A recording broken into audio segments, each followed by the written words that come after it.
안녕하세요. 오늘은 한자 쓰기 순서에 대해서 배우도록 하겠습니다. 한자의 쓰기 순서를 보통 필순이라고도 합니다. 그러면 오늘의 학습 목표는 첫 번째, 한자의 쓰기 순서의 일반적인 원칙을 안다. 한자의 쓰기 순서의 일반적인 원칙을 안다.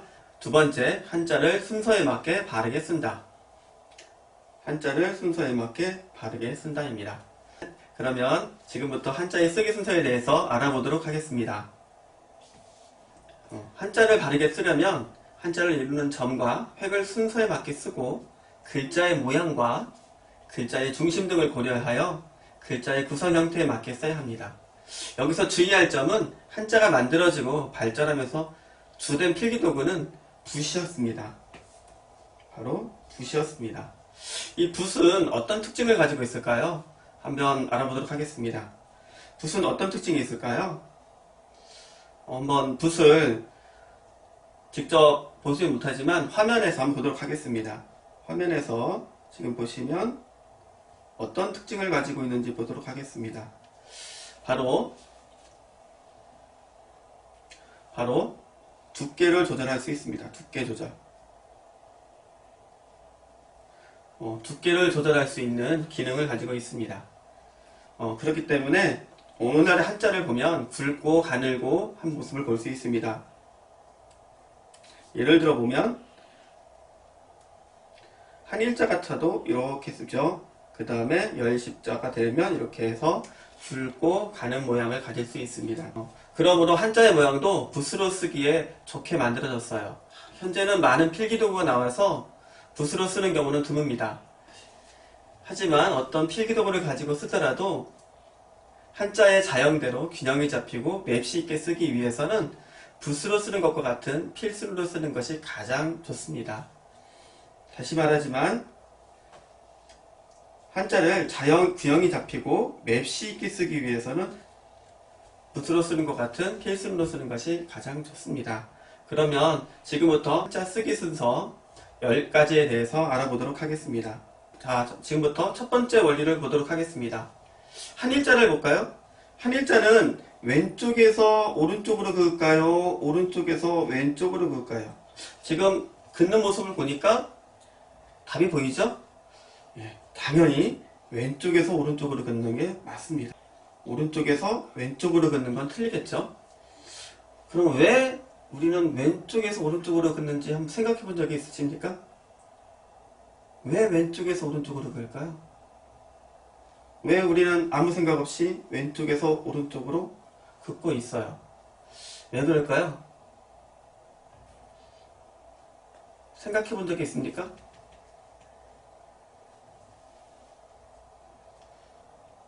왼쪽에서 오른쪽 긋는 게 편하죠? 편하죠? 왜 편한가요? 나는 오른손잡이입니까? 왼손잡이입니까? 나는 왼손잡이인가요? 오른손잡이인가요? 오른손잡이라면 자연스럽게 왼쪽에서 오른쪽으로 긋는 게 편합니다. 그러면 세상에는 왼손잡이가 맞나요? 오른손잡이가 맞나요? 오른손잡이가 훨씬 많죠? 반에도 보면 한 서너 명 빼고는 다 오른손잡이니까 이 세상은 오른손잡이가 주류입니다. 그러다 보니 왼쪽에서 오른쪽으로 쓰는 원칙을 만들어졌습니다. 또 혹시 왼손잡이들도 왼쪽에서 오른쪽으로 쓰는 게 편하다고 하는 친구들이 있어요. 그거는 살아오면서 그렇게 써서 익숙해진 걸 거예요. 생리적인 건 아닙니다. 생리적인 건 아닌 걸 알아두시면 되겠어요. 자, 그러면 두 번째 원리 보도록 하겠습니다. 자, 두 번째 원리는 아래에서 위로 긋는 획일까요? 위에서 아래로 긋는 획일까요? 여러분도 한번 써보세요. 위에서 아래로 긋나요? 아래에서 위로 긋나요? 아마 아무 생각 없이 위에서 아래로 긋고 있을 겁니다. 위에서 아래로 긋고 있죠. 이유는 뭘까요? 이게 편하잖아요? 왼손잡이든 오른손잡이든. 한문으로 보면 이 위에서 아래로 긋는 이 획은 뚫을 권자입니다. 뚫을 권. 뚫을 권자예요. 뚫을 권자. 뚫으려면 밑에서 위로 뚫는 것보다는 위에서 아래로 뚫는 것이 훨씬 편할 거니까 그것이 당연하다고 생각합니다. 자, 그러면 이제 세 번째 원리를 보도록 하겠습니다. 자, 세 번째 원리는 자, 왼쪽에서 오른쪽으로 써 나간다. 2번 오른쪽에서 왼쪽으로 써 나간다. 아까 첫 번째 원리랑 좀 비슷한 것 같은데 아까는 획을 긋는 거고 이번에는 한 획 한 획을 어떻게 써 나가느냐를 방향을 물어보는 거죠. 금방 제가 한번 시연에 썼는데요. 왼쪽에서 오른쪽으로 쓸 때와 오른쪽에서 왼쪽으로 쓸 때 어느 것이 더 편한가요? 당연히 오른손잡이라면 왼쪽에서 오른쪽으로 쓰는 것이 편할 겁니다. 다시 한번 써보도록 할게요. 왼쪽에서 오른쪽으로. 이 글자는 내천이라는 한자입니다. 내천, 시냇물 할 때 내가의 내입니다. 두 번째 글자, 날일자랑 달월자를 붙여서 쓰는 글자가 있습니다. 이것도 당연히 왼쪽에 있는 날일자 그리고 오른쪽에 달월자를 순서대로 씁니다. 글자 이름은 해와 달이 동시에 뜨면 엄청 밝겠죠? 그래서 밝을 명자입니다. 자, 세 번째 했고요.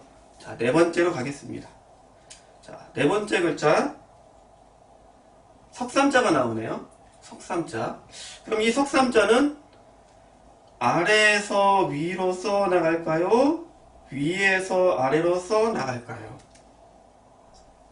당연히 두 번째 원리 위에서 아래로 긋는다와 똑같은 원리가 있겠죠. 똑같은 원리로 위에서 아래로 써나가는 겁니다. 그리고 예전에는 세로 쓰기를 했어요. 지금의 가로쓰기가 아니라 세로 쓰기를 할 때도 위에서부터 아래로 글자를 써갔기 때문에 자연스럽게 위에서 아래로 쓰는 것이 맞다고 생각합니다. 그러면 예를 하나 더 볼까요? 석삼자도 있지만 말씀원자도 있어요. 말씀원자. 이런 말씀원자도 위에서 아래로 차곡차곡 써내려가. 자, 한번 제가 흘려 써보겠습니다. 자, 만약에 밑에서 위로 흘려 쓴다면 글자가 좀 이상해지네요. 그러니 위에서 아래로 쓰는 건 당연하다고 생각합니다. 자, 그 다음에 이제 다섯 번째 원리를 보도록 하겠습니다. 다섯 번째 원리는 열십자가 나오네요. 이 열십자는 뭐부터 쓸까요? 가로획을 먼저 쓸까요? 세로획을 먼저 쓸까요? 이 문제죠. 자, 한번 써볼까요? 자, 1번은 가로획과 세로획이 교차될 때에는 세로획을 먼저 쓴다. 자, 세로획 쓰고 가로. 그 다음에 2번 가로획과 세로획이 교차할 때는 가로획을 먼저 쓴다. 가로 쓰고 세로. 어떤 게 더 익숙한가요? 여러분 수학 시간에 더하기 그릴 때 어떻게 긋나요? 가로획부터 긋지 않나요? 그래서 2번이 맞습니다. 이거를 좀 더 설명을 하면 아까 2번에서 위에서 아래로 내려 긋는 획, 그 획 한자 이름이 뭐였죠? 뚫을 혼자였잖아. 그럼 뚫으려면 허공이 되고 뚫을 수는 없잖아요. 허공이 되고 뚫을 수는 없잖아요. 그러니 뚫을 대상이 있어야 된다는 겁니다. 그러니 뚫을 대상이 가로획 한 일자를 긋고 위에서 아래로 긋는 겁니다. 한 획끼리 만날 때도 그렇고요. 자, 이런 글자도 있어요. 두 획을 먼저 쓰고 뚫어 우물정자입니다. 또 볼까요? 다섯 획도 한꺼번에 끓을 수도 있어요. 이렇게 다섯 획을 쓰고요. 이 다섯 획도 위에서 아래로 한 번에 뚫어갑니다. 이 글자는 분율자예요. 분율자. 잘 보면 획이 몇 개죠? 가로획이 하나, 둘, 셋, 넷, 다섯 개죠? 우리 다섯 개인 인체 일부분이 어디죠? 그렇죠. 손입니다. 손을 이렇게 들고요. 거기에 세로획은 붓을 들고 있는 모습이에요. 그래서 이 글자는 분율자입니다. 이 글자는 붓율자입니다. 이 글자는 혼자서 쓰는 경우는 많지 않고요. 다른 글자와 합쳐져서 볼 수 있을 경우가 많습니다. 다음에 보도록 하겠습니다. 자, 그리고 이제 여섯 번째 원리를 보도록 하겠습니다. 여섯 번째 원리는 사람인자가 나오네요. 사람이는 여러분은 어떻게 씁니까? 자, 볼까요? 1번 삐침. 오른쪽 위에서 왼쪽 아래로 긋는 획을 삐침이라고 하고요. 오른쪽 위에서 왼쪽 아래로 긋는 획을 파임이라고 하네요. 그러면 자, 삐침과 파임이 만나면 삐침을 먼저 쓸까요? 파임을 먼저 쓸까요?를 물어보는 문제입니다. 자, 삐침을 먼저 쓸까요? 파임을 먼저 쓸까요? 한번 써보세요. 왼쪽에 있는 획을 먼저 쓰죠? 그게 삐침이잖아요. 삐침. 그럼 왜 삐침부터 쓸까요? 항상 저는 왜를 물어보는데 그래야 외우기 쉬우니까 알면. 아까도 정답 나왔던 건데. 맞아요. 맞아요. 왼손잡이 위주가 아니라 오른손잡이가 위주니까.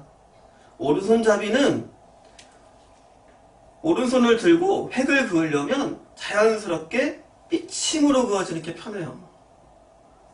삐침 긋고 올라와서 짠 그으면 파임이 되죠. 자, 그리스 문자 첫 번째 글자가 알파잖아요. 알파.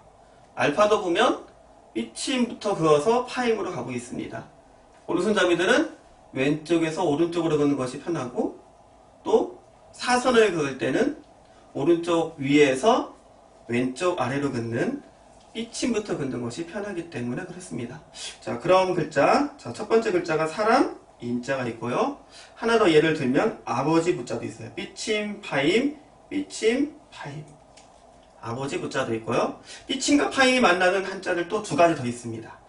자, 삐침과 파임을 붙이지 않고 쓰면 8, 8자가 되고요.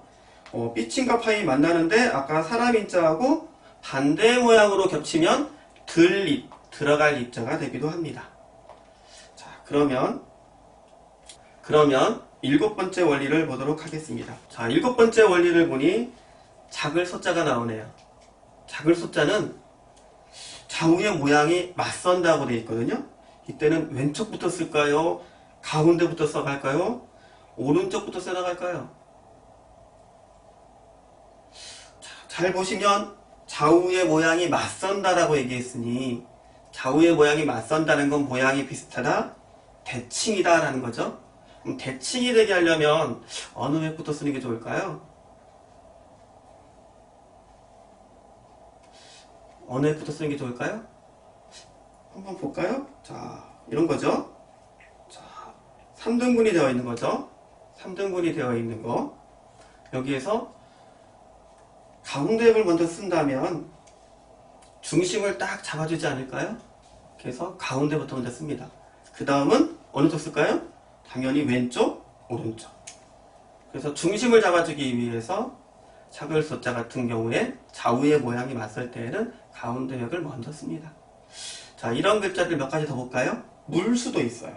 자, 작을 소도 있고 물수도 있고 즐거울 낙자 좀 다소 복잡하지만 즐거울 낙자 윗부분을 보면 가운데 글자와 왼쪽 오른쪽이 한자가 비슷하죠? 똑같죠? 이런 때도 씁니다. 가운데부터 씁니다. 자, 그리고 자, 8번째 원리로 가도록 하겠습니다. 자, 8번째 원리는 안과 바깥쪽이 있을 때는 안쪽을 먼저 쓴다? 바깥쪽을 먼저 쓴다. 안쪽? 바깥쪽. 안쪽? 바깥쪽. 제가 한번 써볼게요. 자, 첫 번째, 안쪽을 먼저 쓰고 바깥쪽을 씁니다. 자, 두 번째, 바깥쪽을 쓰고 먼저 쓰고 안쪽을 씁니다. 어떤 게 더 어울리나요? 바깥쪽을 먼저 쓰는 게 좀 낫죠. 왜냐하면 한자를 쓰는 외곽선을 먼저 그어주면 전체의 모양이 다 보입니다. 그 다음에 안쪽은 자연스럽게 채워 넣으면 되겠죠. 더 예를 들어 볼까요? 제가 꿈이 전원주택 짓는 건데요. 드디어 땅을 구입했고 건축할 돈을 만들었어요. 그리고 제 친구들한테 자랑을 했습니다. 야, 전원주택 지려고 나 땅 사고 이제 터파기 시작했어. 그랬더니 가장 친근한 친구 녀석이 그 다음날 에어컨을 배달시켰어요. 설치기사가 어디에 에어컨을 설치할까요? 와서 물어봅니다. 에어컨 설치할 수 있나요?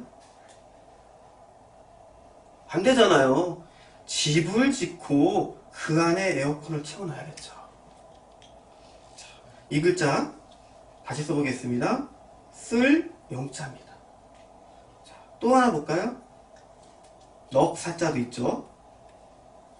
그 다음 하나 더 본다면 문문자 안에다가 씁니다. 물을 문자도 있습니다. 자, 9번째 원리로 가겠습니다. 자, 9번째 원리는 가운데 중자가 나오네요. 자, 가운데 중자는 1번 좌우 또는 상하롭게 뜨는 획은 나중에 쓴다. 2번 좌우 또는 상하롭게 뜨는 획은 먼저 쓴다. 뭐가 맞을까요? 아까 1번 원칙할 때 위에서 아래로 긋는 획, 뚫는 획이죠. 뚫는 획은 아까 열십자에서 뭐부터 썼죠? 가로획을 먼저 썼죠? 뚫을 획이 두 번째였죠? 즉 나중입니까? 먼저입니까? 나중이 되겠죠. 나중이네요. 그래서 뚫을 대상을 먼저 쓴다 라고 했잖아요. 그래서 뚫을 대상을 먼저 쓴다. 그리고 위에서 아래로 긋는 꿰뚫는다 라고 할 수 있겠죠. 그래서 1번이 맞겠습니다. 좌우 또는 상하로 꿰뚫는 에서 좌우, 여기 이제 상하로, 가운데 중자는 상하로 꿰뚫었거든요. 그러면 좌우로 뚫는 획도 있겠네요. 좌우로 뚫는 획, 어떤 한자가 있을까요? 자, 엄마를 뜻하는 한자가 뭡니까? 엄이 모자죠. 엄마 모라고 하는 것도 좋은 방법이라 생각합니다. 자, 엄마 모자입니다. 엄마 모자입니다. 자, 좌우 또는 상하로 꿰뚫는 획은 나중에 씁니다. 자, 10번째 원리 보도록 하겠습니다. 이 글자 알아요? 큰 대자 오른쪽에 점이 하나 찍혀있네요. 큰 대자 오른쪽 위에 점이 하나 찍혀있는 개견자입니다. 개견자입니다. 이 개견자는 오른쪽 위에 점은 먼저 찍는다, 오른쪽 위에 점은 나중에 찍는다. 어떤 게 맞을까요? 나중에 찍어야 맞습니다. 왜냐하면 점부터 찍으려고 하면 머릿속에 큰 대자를 그려야 돼요. 그려야 오른쪽 위에 점, 아 여기다 찍어야지 라고 생각하게 되는 거예요. 근데 큰 대자를 쓰고 나면 자연스럽게 오른쪽 위에 점을 찍을 수가 있어요. 획 순대로 쓴다는 건 하나의 획을 쓰면 그 다음 획 쓸 공간이 보입니다. 자연스럽게. 그래야 메시 있게 바르게 쓸 수 있어요. 그리고 외우기도 쉽습니다. 자, 개견자도 있고요. 또 하나 보면 대신할 대자가 있어요. 이렇게 쓰시고 오른쪽 위에 점을 나중에 찍습니다. 자, 오늘 여기까지 한자의 쓰기 순서 크게 10가지를 봤습니다. 그리고 한자의 쓰기 순서는 왜 필요하냐?